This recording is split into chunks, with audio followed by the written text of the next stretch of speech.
Bismillahirrahmanirrahim. Alhamdulillahi al-wahid al-qahar al-muntaqimi al-mutakabbir. Wassalatu wassalamu ala rasulillah wa ala alihi wa sahbihi ajma'in. Tuan-tuan, puan-puan, saudara dan saudara sekalian, bertemu sekali lagi dalam siri Tazkirah Jumaah pada pagi ini. Pada siri yang lepas kita telah melihat dalam surah Ibrahim, di penghujung surah Ibrahim, bagaimana Allah Subhanahu wa taala mempaparkan kepada kita bagaimana keadaan orang-orang yang kufur kepada Allah Subhanahu wa taala, iaitu orang yang menzalimi diri mereka sendiri dengan berkufur kepada Allah Subhanahu wa taala, bahawa mereka akan diheret, mereka akan dipandu oleh para malaikat dan mereka akan dibicarakan di hadapan Allah Subhanahu wa taala dalam keadaan mereka lemah, hina dan tidak ada harapan langsung untuk mendapat peluang selamat daripada hari yang cukup mencabar. Pada hari ini kita teruskan paparan dalam surah Ibrahim, di penghujung surah Ibrahim, ayat-ayat yang terakhir sebelum kita tamat penghujung surah Ibrahim ini. Allah Subhanahu wa taala berfirman, "Wala tahsabannallaha mukhlifa wa'dihi rusulah. Innallaha azizun dzuntiqam."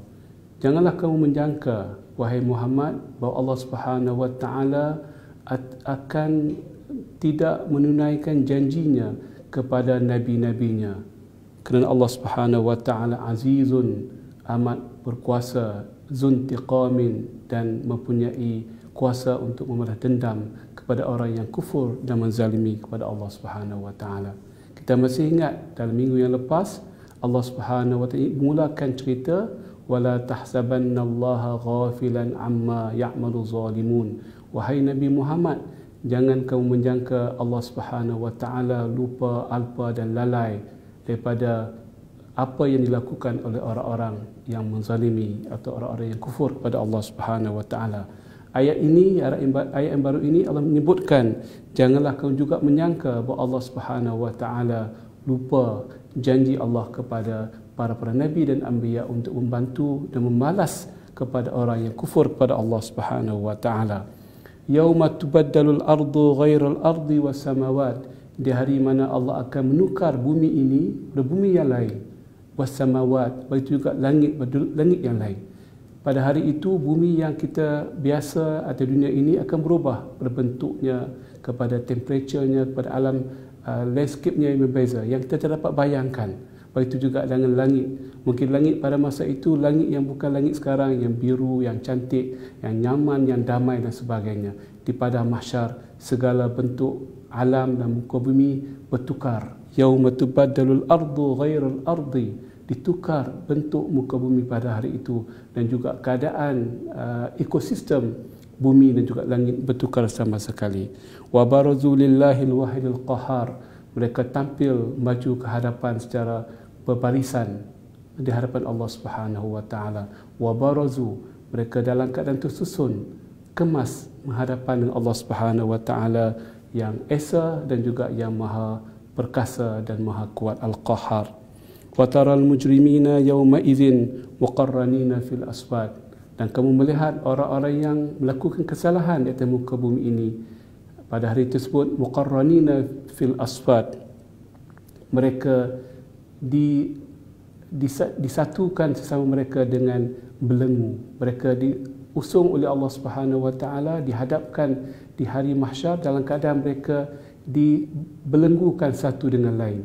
Memang pada hari itu manusia tidak boleh lari ke mana-mana. Pada hari itu tidak langsung peluang untuk melepaskan diri, tapi Allah tambahkan lagi keadaan dengan menjadikan mereka belenggu satu sama lain, menunjukkan bahawa itulah kuasa Allah Subhanahu wa taala.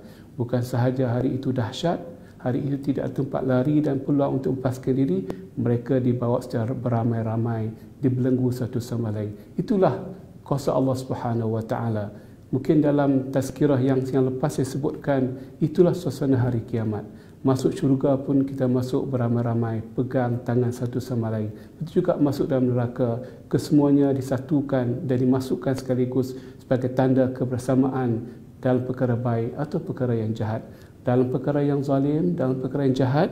Mereka ini al-mujrimin, penjenayah, orang yang melakukan kesalahan, orang yang sinas, yang melakukan dosa ini, mereka akan dibelenggu satu sama lain, diikat satu sama lain dengan rantai-rantai, dengan belenggu-belenggu, kesemuanya sekali. Satu keadaan yang cukup hebat, bukan seorang dengan seorang dibelenggu dengan rakan, dengan teman yang mereka disifatkan oleh Allah Subhanahu wa taala al-mujrimin, penjenayah, pelaku dosa, pelaku maksiat. Dan kita kaitkan dengan ayat sebelum ini, mereka yang melakukan plot dan konspirasi untuk menjauhkan manusia daripada agama Allah Subhanahu wa taala. Sarabiluhum min qatiranin, pakaian mereka daripada sejenis minyak. Tafsirnya berbagai-bagai. Ada mengatakan qatiran itu adalah satu minyak daripada pokok yang senang disambar oleh api. Pakaian mereka itu dari segi tahqiqnya adalah satu bentuk pakaian yang senang disambar oleh api. Wa taghsha wujuhahum nar, dan muka mereka disambar oleh api, menunjukkan satu tamparan yang hebat. Pakaian mereka pakaian yang senang untuk mendapat api, dan muka mereka akan terpancar, akan terbakar oleh api neraka. Itulah gambaran orang-orang yang mujrimin, orang yang penjenayah di hadapan Allah Subhanahu wa taala. Mereka dibelenggu satu sama lain, pakaian mereka daripada bahan yang senang mendapat api, dan muka mereka disambar oleh api neraka. Wal-'iyaz billah.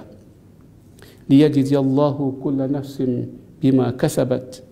Liyajziyallahu kulla nafsin ma kasabat, supaya Allah Subhanahu wa taala membalas setiap jiwa dengan apa yang mereka lakukan. Bima kasabat atau ma kasabat, itu satu pembalasan Allah Subhanahu wa taala. Allah tidak balas berdasarkan keadaan kumpulan ataupun beramai-ramai, tetapi setiap jiwa itu akan dihisab, akan dihitung dan diberikan balasan dengan apa yang jiwa tersebut lakukan sebagai satu keahlian Allah Subhanahu wa taala. Innallaha sari'ul hisab, Allah itu cepat penghisabannya, sama ada perkara baik atau perkara yang jahat, dihitung dan diberikan balasan baik atau balasan yang tidak baik. Hadza balaghun lin-nasi waliyunzaru bihi waliya'lamu annama huwa ilahun wahidun waliyadhakkaru ulul albab. Ini adalah satu peringatan kepada manusia sehingga mereka mengambil peringatan dengan peringatan ini, waliya'lamu, dan supaya mereka mengetahui Allah itu adalah Tuhan yang satu, yang esa, dan sehingga mereka mengambil pengajaran kepada orang-orang yang dapat berfikir. Tuan-tuan dan puan-puan sekalian, Allah Subhanahu wa taala mempaparkan cerita ini agak biasa, mungkin agak literal, agak secara metafornya, tetapi ia memberikan makna dan mesej yang jelas kepada kita.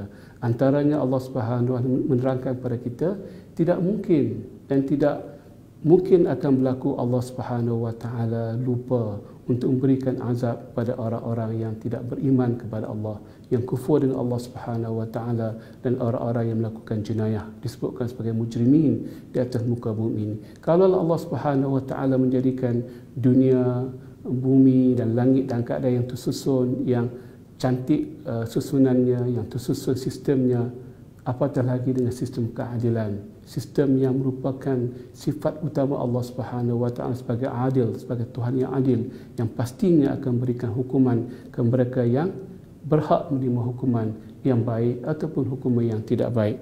Sebab itu Allah sebutkan supaya kita mengambil pengajaran daripada peristiwa ini, daripada pamparan ini, supaya kita mengetahui bahawa itu perkara yang paling mudah Allah lakukan kepada manusia di hari yang tidak ada perlindungan, yang tidak ada harapan melainkan harapan kepada Allah Subhanahu wa taala. Tenun-tenunlah tuan-tuan dan puan-puan, itulah keadaan yang akan berlaku di hari tersebut.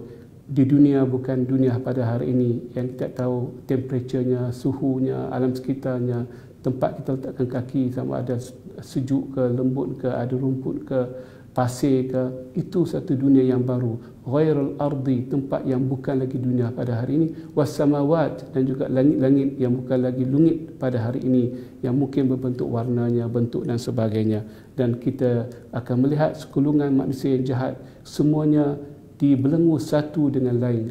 muqarranina bil asfad, mereka akan dikumpulkan dengan fil asfad, dengan rantai-rantaian. Satu gambaran yang cukup berat untuk kita perhatikan, dan itu akan pasti berlaku. Itu akan pasti berlaku ke mereka yang menzalimi dengan mengkufur Allah Subhanahu Wa Taala, dan juga yang melakukan plot, perancangan konspirasi menjauhkan umat manusia daripada agama Allah Subhanahu Wa Taala.